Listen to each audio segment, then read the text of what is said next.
আপনাদের নিশ্চয়ই আমার উপর খুব রাগ হচ্ছে না? হ্যাঁ, হওয়াটাও স্বাভাবিক, খুব স্বাভাবিক।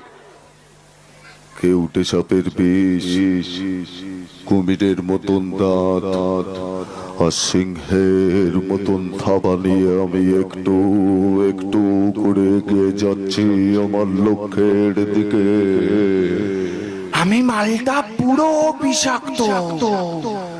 ওই চ্যাটার্জি বাড়িকে আমি ধ্বংস করবাই। আমার এবারে টার্গেট ওই সুনিতে।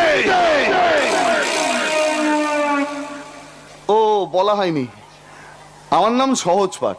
আমি কিন্তু শিক্ষিত, জানেন, কিন্তু শিক্ষিত হলেও না ওই অজগর আসছে তেরে এর পরে বলি হচ্ছে হর্ষইতে ইঁদুর ছানা ভয়ে মরে। মাঝেরটা যেন কি ছিল, শালা ওই লাইনটা